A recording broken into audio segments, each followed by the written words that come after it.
దుష్టుల ఆలోచన చొప్పున నడవవద్దు, పాపుల మార్గమున నిలవవద్దు, అపహాసకులు కూర్చుండే చోట మీరు కూర్చుండవద్దు అనేటువంటి 3 మాటలు. ఈ 3 మాటలలో నేను మొట్టమొదటి వాక్యమును మాత్రమే మీతో ఈ దినాన్ని పంచుకున్నామని ఆశపడుతున్నాను. ఈ 3 మాటలు కూడా 3 ప్రసంగాలు కనుక మొట్టమొదటి మాట ఏంటంటే దుష్టుల ఆలోచన చొప్పున నడవవద్దు. ఎందుకు దుష్టుల ఆలోచన చొప్పున నడవకూడదు? మొట్టమొదటిగా మనం గమనించినట్లయితే అసలు దుష్టుడు అనేటువంటి వాడు ఎవరు అని ఒకసారి మనము పరిశుద్ధ గ్రంథంలోని మనము జ్ఞాపకం చేసుకున్నట్లయితే సామెతల గ్రంథము 6వ అధ్యాయము 12వ వాక్యం చదవండి. సామెతల గ్రంథము 6వ అధ్యాయము 12వ వాక్యం. కుటిలమైన మాటలు పలుకువాడు పనికి మాలిన వాడును దుష్టుడై ఉన్నాడు. చాలా అంతవరకే. అసలు ఈ దుష్టుడు అంటే ఎవరు అనేటువంటిది మనము ఇప్పుడు ధ్యానించినట్లయితే సామెతలు 6:12లో వ్రాయబడిన రీతిగా కుటిలమైనటువంటి మాటలు పలుకువారు, అంతేకాకుండా పనికి మాలిన వాడును దుష్టుడై ఉన్నాడు. మొట్టమొదటి పరిశుద్ధ గ్రంథంలో దుష్టుడిగా పరిగణింపబడినటువంటి వాడు ఒకడు ఉంటున్నాడు. చూడండి, యోహాను రాసిన పత్రిక మొదటి పత్రిక, యోహాను రాసిన మొదటి పత్రిక 3వ అధ్యాయము 12వ వాక్యము. ఒకరు దయచేసి మీ దగ్గర కార్డు పట్టుకొని స్పష్టంగా చదివినిపించండి. ఒకరు స్పష్టంగా చదవగలిగిన వారు కార్డు తీసుకొని నేను చెప్పేటువంటి వాక్యాలు మీరు స్పష్టంగా చదివినట్లయితే అందరికీ కూడా చక్కగా వినబడుతుంది. యోహాను రాసిన పత్రిక 3వ అధ్యాయం 12వ వచనం. అది నేనే చదివి వినిపిస్తాను మీకు. మనము కయీను వంటి వారమై ఉండరాదు. వాడు దుష్టుని సంబంధి అయి తన సహోదరుని చంపెను. వాడు తనని ఎందుకు చంపెను? తన క్రియలు చెడ్డవయు తన సహోదరుని క్రియలు నీతి కలవయ్యను బలికనే. మొట్టమొదటిగా మనం నేర్చుకున్న మాట ఏంటంటే దుష్టుడు ఎవరు? కుటిలమైనటువంటి మాటలు పలుకువాడు, పనికి మాలిన వాడును దుష్టుడై ఉన్నాడని మనం నేర్చుకున్నాము. ఆ యొక్క దుష్ట సంబంధంగా ఉన్నటువంటి మొట్టమొదటి పరిశుద్ధ గ్రంథంలో దుష్టుడిగా ఎంచబడినటువంటి వాడు ఎవరంటే కయీను. చూశారు కదా, ఆది కాండంలోనే మనం 4వ అధ్యాయంలో మనము గమనించగలము. తన యొక్క సహోదరుడైనటువంటి హేబేలుని ఆయన చంపి ఉన్నట్లుగా మనం గమనిస్తున్నాం. అందుకనే మనము కయీను వంటి వారమై ఉండరాదు. ఎందుచేత వాడు దుష్టుని సంబంధి తన సహోదరుని చంపిన కనుక అటువంటి దుష్టమైనటువంటి తలంపులు కానీ దుష్ట హృదయం కానీ మనం కలిగి ఉండకూడదని ప్రభు మనతో మాట్లాడుతున్నాడు. అసలు దుష్టుల ఆలోచన చొప్పున ఎందుకు నడవకూడదు? ఒక ప్రశ్న ఏమిటంటే ఎందుకు దుష్టుల ఆలోచన చొప్పున నడవకూడదు? బైబిలే దేవుని వాక్యమే మనకు సమాధానం. ఇదే కీర్తన గ్రంథము 5వ కీర్తన 4వ వాక్యం. 5వ కీర్తన 4వ వాక్యం. నీవు దుష్టత్వమును చూచి ఆనందించు దేవుడవు కావు, చెడుతనమునకు నీ యొద్ద చోటు లేదు. చాలా కొంతవరకు దుష్టత్వమును చూచి ఆనందించే దేవుడు కాదు ఆయన. చెడుతనమునకు ఆయన యొక్క చోటు లేదు కనుక మనం దుష్టుల ఆలోచన చొప్పున నడవకూడదు. తర్వాత కొరింథీయులకు రాసిన పత్రికలు కూడా అంటున్నాడు. ఏమంటున్నాడంటే మోసపోకుడి, దుష్ట సాంగత్యము మంచి నడవడిని చెడుపుతుంది. కనుక దుష్టుల ఆలోచన చొప్పున ఏ మాత్రం కూడా నడవకూడదని ప్రభు స్పష్టంగా ఈ దినాన్ని మనతో మాట్లాడుతున్నాడు. తర్వాత సామెతల గ్రంథంలో 4వ అధ్యాయం, సామెతల గ్రంథము 4వ అధ్యాయము 14వ వచనం నుండి 16వ వచనములు. భక్తిహీనుల త్రోవను చేరకము, దుష్టుల మార్గమున నడవకము, దాని యందు ప్రవేశింపక తప్పించుకొని తిరుగుము, దాని నుండి తొలగి సాగిపోము. అట్టి వారు కీడు చేయనిది నిద్రింపరు, ఎదుటి వారిని పడుతున్నదే వారికి నిద్ర రాదు. భక్తిహీనుల త్రోవ లేకపోయినట్లయితే దుష్టుల మార్గము మీరు ఏమాత్రం కూడా నడవవద్దు. అటువంటి వారు వారి యొక్క తలంపులు, వారి యొక్క ఉద్దేశములు ఏ విధంగా ఉంటున్నారంటే కీడు చేయనిదే వారు నిద్రించరు. దుష్టుల యొక్క తలంపులు చూడండి, కీడు చేయనిదే వారు నిద్రింపరు, తర్వాత ఎదుటి వారిని పడద్రోయినదే వారికి నిద్ర పట్టదంట. చాలా మంది ఇటువంటి దురుద్దేశములు, ఇటువంటి దుష్టత్వము కలిగినటువంటి వారు ఎంతో మందిని మనం చూడగలం. వారికి నిద్ర రాదంట, మనను నిద్రపోనివారు. ఎవరు వారు? దుష్టులు, భక్తిహీనులు, దేవునికి ఇష్టలు కానినట్టు వారందరూ కూడా దుష్టులతో సమానమే. ఇప్పుడు ఈ యొక్క మొదటి కీర్తన మనం చదివినాం కదా, అందరూ కూడా మీరు విన్నారు కదా. ఇది ఒక క్వశ్చన్. ఇప్పుడు దుష్టుల ఆలోచన చొప్పున ఎందుకు నడవకూడదు? ఈ యొక్క పరిశుద్ధ గ్రంథము ఈ మొదటి కీర్తనలోనే దానికి జవాబు ఉంటున్నది. మీరు చెప్పండి, ఎవరైనా దాన్ని జాగ్రత్తగా గమనించి చదివినటువంటి వారు. దుష్టుల ఆలోచన చొప్పున మీరు నడవవద్దు. ఎందుకు నడవవద్దు? ఎవరైనా చెప్పగలరు?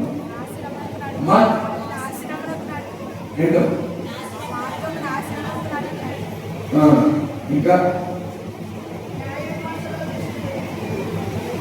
సరే, నేను టైం వేస్ట్ చేయను కానీ దాని చివరి మాట చూడండి. చివరి మాట ఇదే కీర్తనలు మొదటి కీర్తన చివరి మాట చదవండి.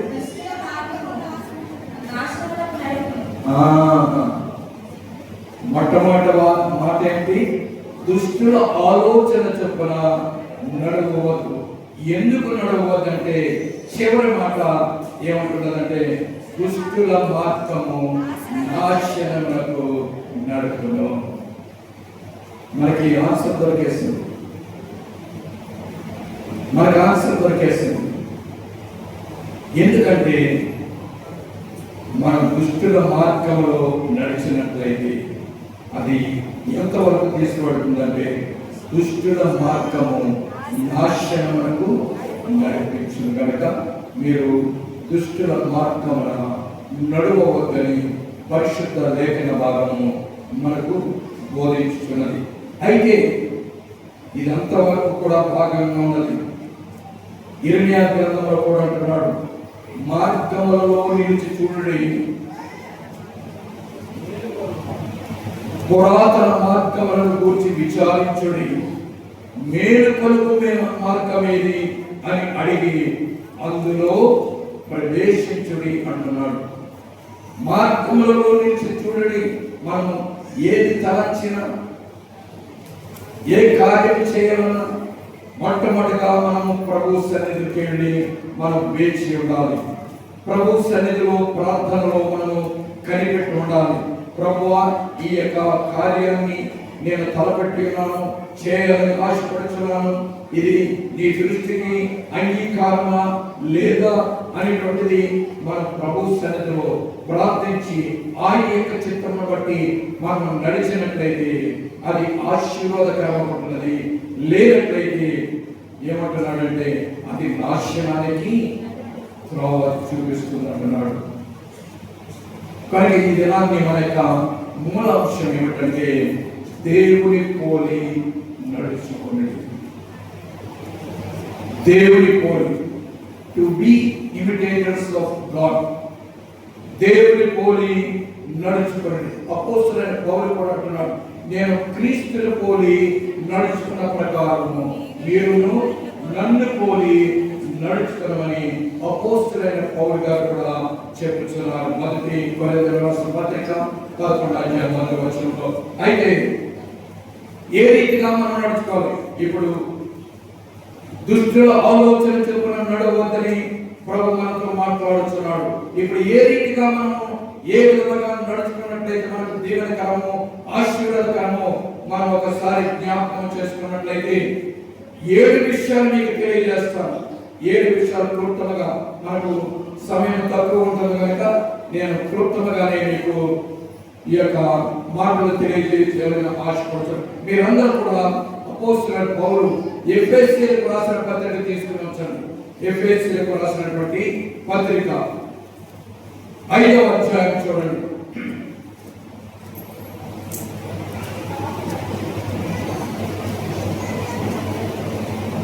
5వ అధ్యాయంలో మొదటి మాట ఏమంటున్నది? కావున మీరు ప్రియులైన పిల్లల వలె దేవుని పోలి నడుచుకునేది. ఇది మొట్టమొదటి పాయింట్. ఇది దేవుని పోలి నడుచుకోవాలి. దేవుడు ఎటువంటి వాడు? ఆయన కృపామయుడు, ప్రేమామయుడు, దీర్ఘశాంతం కలిగినటువంటి వాడు, కరుణామయుడైనటువంటి వాడు, కనికరం చూపించే దేవుడు. ఫిలిప్పీయులకు రాసిన పత్రిక 2వ అధ్యాయం 5వ వచనం నుండి చదివినట్లయితే, క్రీస్తు యేసునకు కలిగినటువంటి మనస్సు మీరును కలిగి ఉండి, ఆయన దేవుని స్వరూపము కలవాడై ఉండి దేవునితో సమానంగా ఉండుట విడిచిపెట్టకూడదనే భాగ్యమని ఎంచుకొనలేదు గాని తన్ను తాను తగ్గించుకొని రిక్తునిగా ఈ లోకానికి వచ్చేవాడు. మొదటి పాయింట్ ఏమిటంటే, మీరు దేవుని పోలి నడుచుకునగా ప్రభువైనటువంటి యేసుక్రీస్తు ఆయన దేవత దేవుడైతున్నాడు, ఆయన లోకరక్షకుడైతున్నాడు, ఆయన పరిశుద్ధమైనటువంటి వాడు, పవిత్రమైనటువంటి వాడు. నాలో పాపం ఉన్నదని మీరు ఎవరు నిరూపించగలరని ఆయన సవాలు చేస్తున్నటువంటి దేవుడు ఏమంటున్నాడంటే, మీరు ప్రియులైన పిల్లల వలె దేవుని పోలి నడుచుకుని. అనగా క్రీస్తు యేసునకు కలిగినటువంటి మనస్సు, అనగా తగ్గింపు జీవితము, విధేయత కలిగిన జీవితము, లోబడేటువంటి జీవితమైనది. ఎందుకంటే ఆయన తండ్రి యొక్క చిత్తాన్ని నెరవేర్చుటకు గాను ఆయన పరలోకం నుండి భూలోకములకు రిక్తునిగా వచ్చి, దేవా ఇదిగో నేను నీ చిత్తాన్ని నెరవేర్చడానికి వచ్చి ఉన్నాను. మొట్టమొదటిగా దేవుని పోలి నడుచుకోవడం అంటున్నారు. రెండవ వాక్యం చూద్దాం. ఇదే 5వ అధ్యాయము 2వ వచనం. క్రీస్తు మిమ్మల్ని ప్రేమించి పరిమళ వాసనగా ఉండుటకై మన కొరకు కన్ను తమను దేవునికి అర్పణగాను బలిగాను అర్పగించుకొనెను. అలాగుననే మీరును ప్రేమ కలిగి నడుచుకొనుడి. మొట్టమొదటిగా ఏమని నేర్చుకున్నాం? దేవుని పోలి నడుచుకొనుడి. ఇప్పుడు 2వ వాక్యంలో ఏమంటున్నాడంటే, ప్రేమ కలిగి నడుచుకొనుడి. ప్రేమ కలిగి నడుచుకొనుడి. ఎందుచేత? దేవుడు ప్రేమ స్వరూపి ఉన్నాడు. ఆయన లోకమంతటిని కూడా ప్రేమించినటువంటి దేవుడు. దేవుడు లోకమును ఎంతో ప్రేమించినాడు. తన యొక్క కుమారుడైనటువంటి యేసుక్రీస్తు కూడా నిన్ను నన్ను కూడా ప్రేమించి తన యొక్క శరీరం అంతా కూడా మన కొరకు నలగొట్టించుకున్నాడు. తన యొక్క రక్తము చివరి బొట్టు వరకు కూడా చెందించి మన కొరకు ప్రాణము పెట్టినటువంటి దేవుడు కనుక ఆయన ప్రేమను మీరు కూడా కలిగి ఉండాలని ప్రభు మనతో మాట్లాడుచున్నాడు. యోహాను రాసిన మొదటి పత్రిక 4వ అధ్యాయం 8వ వచనం చూద్దాం. చూడండి. దేవుడు ప్రేమ స్వరూపి, ప్రేమ లేని వాడు దేవుని ఎరుగడు.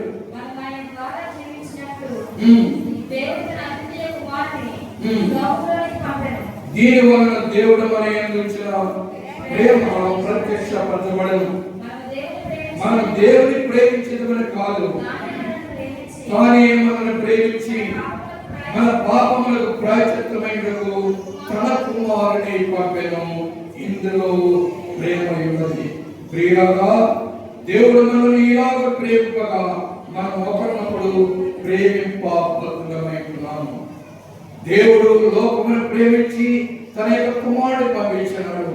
తన యొక్క కుమారుడైనటువంటి ప్రభువైనటువంటి యేసుక్రీస్తు లోకములో ఉన్న మనందరినీ కూడా ఆయన మనల్ని ప్రేమించినాడు. కనుక ఆయన యొక్క ప్రేమ మనం కలిగిన వారమై ఉండినామని చెప్పుకున్నటువంటి వారందరూ కూడా ఏమంటున్నాడంటే, దేవుడు మనల్ని ఈలాగూ ప్రేమించగా మనము ఒకరినొకరు ప్రేమింపబద్ధులమై ఉన్నాము. కనుక ప్రేమ కలిగి నడుచుకొనడి అనేటువంటిది రెండవ మాటగా మనం చూస్తున్నాం, రెండవ పాయింట్ గా. తర్వాత 5వ అధ్యాయం ఎఫెసీయులకు రాసిన పత్రిక 5వ అధ్యాయం 8వ వచనం నుండి 10వ వచనం వరకు.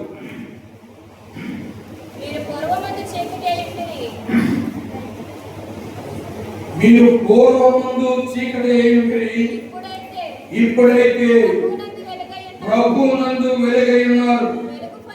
వెలుగు ఫలము సమస్త విధములైన మంచితనము, నీతి, సత్యమైన వాటిలో కనబడుతున్నది. కనుక ప్రభువుకి ఏది ప్రీతికరమైనదో దానిని పరీక్షించు, వెలుగు సంబంధులవలే నడుచుకొనుడి. చివరికి ఏమంటున్నాడు? వెలుగు సంబంధుల వలె నడుచుకోండి. మనం అందరూ కూడా భయంకరమైనటువంటి పాపముల చేత చీకటిలో ఉన్నటువంటి వారుగా గుర్తించబడినాం. చీకటి అనగా పాపములకు సాదృశ్యము. ఒకనొక సమయంలో, అనగా నిజమైనటువంటి దేవుణ్ణి ఎరిగినటువంటి సమయంలో, ప్రభు అయినటువంటి యేసుక్రీస్తు ఎవరో తెలియనటువంటి దినములలో, అజ్ఞాన కాలంలో ఉన్నటువంటి దినములలో ప్రభు చూసి చూడనట్టుగా ఉంటున్నాడు. ఇప్పుడైతే అందరము అంతటను మారు మనసు పొందవాలని కోరుచు మనందరినీ కూడా ప్రభు అయినటువంటి యేసుక్రీస్తు యొక్క రక్తంలో కడగబడి మనల్ని విమోచించేవాడు, మనం చీకటిలో నుండి ఆశ్చర్యకరమైనటువంటి వెలుగులోనికి మనము నడిపించబడిన పేతురు రాసిన పత్రికలో, మీరు చీకటిలో నుండి ఆశ్చర్యకరమైనటువంటి వెలుగులోనికి పిలిచిన వారి యొక్క గుణాతిశయముల ప్రయత్నం నిమిత్తము అంటున్నాడు. కనుక మనము ఇప్పుడు ప్రభువుని సంరక్షకుడిగా అంగీకరించిన తర్వాత మనకి ఏమాత్రం కూడా చీకటి సంబంధంగా కాదు, మనమందరం కూడా వెలుగు సంబంధం కనుక ఏమంటున్నాడు? మంచితనం, వెలుగు ఫలము సమస్త విధములైనటువంటి మంచితనము, నీతి, సత్యమైన వాటిలో కనబడుచున్నది. కనుక ప్రభువునకు ఏది ప్రీతికరమైనదో పరీక్షించు, వెలుగు సంబంధుల వలె నడుచుకొనుడి అంటున్నాడు. తర్వాత 4వ అంశం చూద్దాం. 4వ అంశం ఎఫెసీయులకు రాసిన పత్రిక 5వ అధ్యాయం 15-16 వచనాలు. నేను క్లుప్తంగా వెళ్ళిపోతున్న సమయం లేదు కనుక దయచేసి మీరు జాగ్రత్తగా ఆలోచించండి. 4వది 5వ అధ్యాయం 15-16 వచనాలు. దినములు చెడ్డవి కనుక మీరు సమయమును పోనీయక సద్వినియోగము చేసుకొనొచ్చు, అజ్ఞానుల వలె కాక జ్ఞానుల వలె నడుచుకొనుడి. 4వ పాయింట్ ఏంటంటే, మనం దుష్టుల ఆలోచన చొప్పున నడవకుండా ఏమంటున్నాడు? జ్ఞానుల వలె నడుచుకోండి మీరు.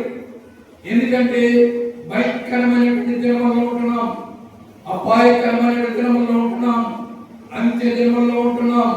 ప్రభు అయినటువంటి యేసుక్రీస్తు యొక్క రాకడకు సమీపంగా ఉంటున్నటువంటి దినములలో ఉంటున్నాం. భయంకరమైనటువంటి వేదనలు, భయంకరమైన భూకంపములు, యుద్ధములు జరుగుతున్నవి. దినములు ఎక్కడెక్కడ చూసినప్పటికీ, ప్రపంచంలో ఏ మూల చూసినప్పటికీ కూడా శాంతి సమాధానం లేనటువంటి దినములలో ఉంటున్నాం. కనుక దినములు చెడ్డవి కనుక మీరు సమయములు పోలేక దేవుడు మనకి ఇచ్చిన సమయాన్ని ఎక్కడ గడపాలి, మనం ఎక్కడ గడుపుతున్నాం?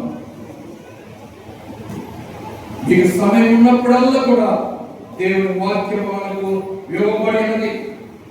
దేవుని వాక్యం చదవగలిగిన వారు తప్పకుండా చదవాలి. తప్పకుండా సమయం ఉన్నప్పుడల్లా దేవుని వాక్యం చదవాలి.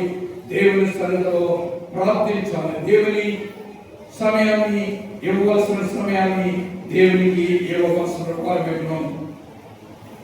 ఏం చేద్దంటే మనము అజ్ఞానులుగా కాదు, దేవుడు మనకి జ్ఞానాన్ని ఇచ్చాడు.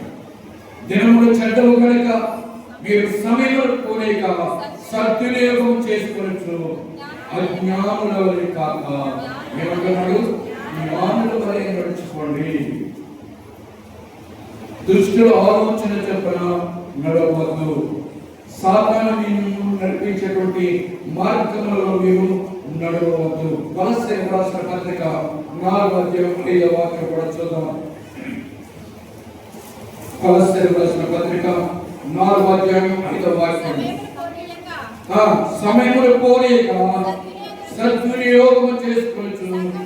సంఘములకు వెలుపటి వారి జ్ఞానము కలిగి నడుచుకుని, సంఘములకు వెలుపటి వారు అనగా దేవుని బిడ్డలు కానిటువంటి వారు, ప్రభువును అంగీకరించినటువంటి వారు, ఈ లోక సంబంధాలందరూ కూడా ఎవరితో సమానం అంటే సంఘములకు వెలుపట్టున్నటువంటి వారు. కనుక సంఘములకు వెలుపట్టి వారి ఎడల మనం ఏ విధంగా నడుచుకోవాలి?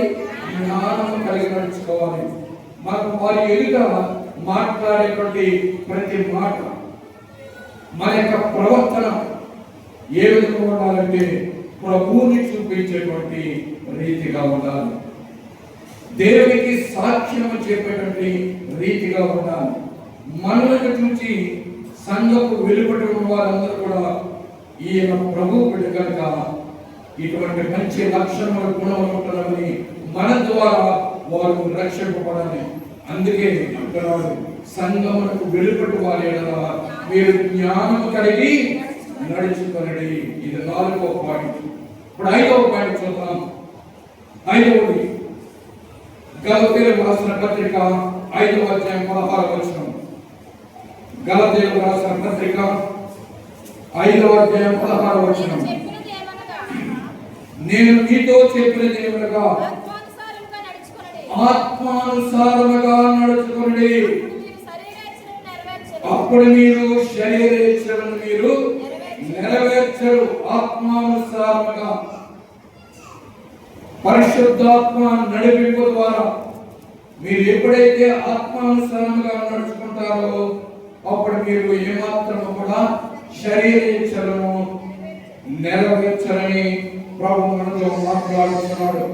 ఈ లోకంలో ఉన్నదంతా కూడా శరీరాశ, నేత్రాశ, జీవపడము, ఇవి దేవుని రాజ్యాన్ని స్వతంత్రించుకోవడం కనుక మీరు శరీర సంబంధాల వల్ల కాకుండా, చీకటి సంబంధాల వల్ల కాకుండా మీరు ఆత్మానుసారంగా నడుచుకునేటువంటి వారిగా ఉండవాలని ప్రభు ఈ దినాన్ని మనతో మాట్లాడుతున్నాడు.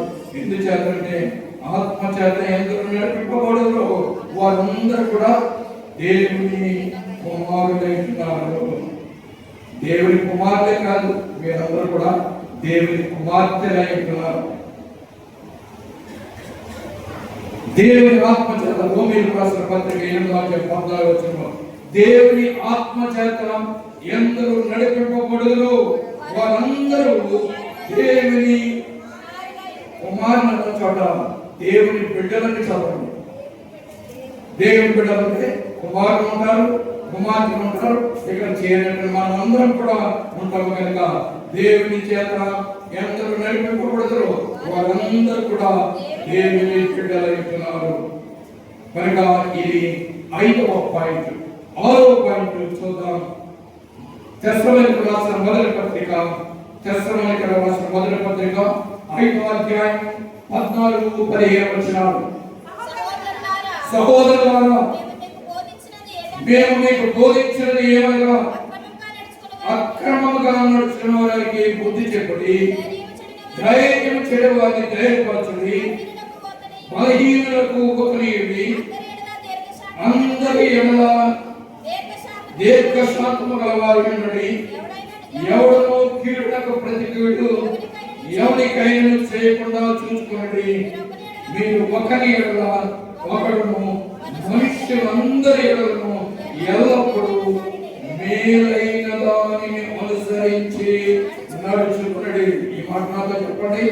మేలైన దానిని అనుసరించి నడుచుకునడి. ఎందుచేత అక్రమముగా నడుచుకున్న వారికి బుద్ధి చెప్పాలి. ఏ రీతిగా? మన యొక్క కోపంతో కాదు, ఆయన మీద ద్వేషంతో కాదు, ప్రేమపూర్వకముగా వాక్యానుసారముగా ప్రేమపూర్వకముగానే వారికి బుద్ధి చెప్పాలి. అపోస్తలుడైన పౌలు తిమోతికి చెప్తున్నాడు. ఏమంటున్నాడంటే, మీరు వాక్యం ద్వారానే వారికి బుద్ధి చెప్పండి, వారిని గద్దించండి. ఏ రీతిగా గద్దించాలంటే వాక్యం ద్వారా ప్రేమపూర్వకంగా వారిని గద్దించి వారు చెడిపోతున్నటువంటి మార్గంలో నుండి మనము సరి అయినటువంటి మార్గంలోనికి నడిపించాలి. కనుక ఏమంటున్నాడంటే, ఇక్కడ కొన్ని మాటలు చెప్తున్నాడు. ధైర్యం చెడిన వారిని ధైర్యపరచండి, బలహీనులకు ఓతనీయండి, అందరి ఎడల కూడా అందరి ఎడల దీర్ఘశాంతము గలవారు ఉండండి. ఎవరైనా మనకు కీడు చేసినప్పటికీ కూడా కీడునకు ప్రతి కీడు ఎవరు కూడా చేయకుండా మీరు చూసుకొని, అంతేకాకుండా మీరు ఒకరి ఎడల ఒకడును మనుషులందరి ఎడలను ఎల్లప్పుడూ కూడా మేలైనది అనుసరించి నడుచుకొని, మేలైనది అనుసరించి నడుచుకొని. అదే ఇందాక చెప్పినాను కదా, 8వ గ్రంథంలో మేలైనది ఏదని అడిగి దానిలో నడుచుకున్నాడు. పురాతన మార్గములను గురించి మీరు విచారించండి, మేలు కలుగు మార్గం ఏది అని అడిగి అందులో నడుచుకోండి. కనుక మేలైన దానిని అనుసరించి నడుచుకోమని ప్రభు మనతో మాట్లాడుతున్నాడు.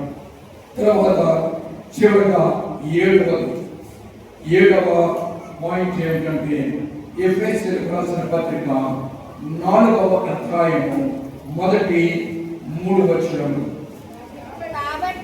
కాబట్టి మీరు సమాధానమును బంధము చేత ఆత్మ కలిగించు ఐక్యమును కాపాడుటకు శ్రద్ధ కలిగిన వారై ప్రేమతో ఒకరినొకడు సహించుచు మీరు పిలువబడిన పిలుపులకు తగినట్లుగా ఈ మార్గంలో చెప్పండి, దీర్ఘశాంతముతో కూడిన సంపూర్ణ వినయముతోను సాత్వికముతోను నడుచుకునవలెనని ప్రభువును బట్టి ఖైదీనని నేను మిమ్మల్ని బతిమాలుకొనుచున్నాను. ఇక్కడ 7వ పాయింట్, చివరి పాయింట్ ఏంటంటే, దీర్ఘశాంతముతో కూడిన సంపూర్ణ వినయముతోను సాత్వికముతోను నడుచుకునవలెనని ప్రభు ఈ వాక్యము ద్వారా మనతో మాట్లాడుచున్నాడు. ఎందుచేత సాత్వికముతో నడుచుకునవలని ప్రభు మనతో మాట్లాడుచున్నాడు అంటే, మన మత్తయి సువార్త 5వ అధ్యాయం 5వ వాక్యం మనం అందరం కూడా కొండ మీద చేసినటువంటి ప్రసంగం అనుకుంటాం కదా. 5వ అధ్యాయం మత్తయి సువార్త 5వ వాక్యం అంటున్నాడు, సాత్వికులు ధన్యులు, వారు భూలోకమును స్వతంత్రించుకొందురు. సాత్వికముతో నడుచుకునవలని, దీర్ఘశాంతముతో సంపూర్ణమైనటువంటి వినయముతో నడుచుకునమని ప్రభు మనతో మాట్లాడుతున్నాడు. ఏం చేద్దంటే, ప్రభువే సాత్వికుడు. ఆయన చివరిగా యెరూషలేము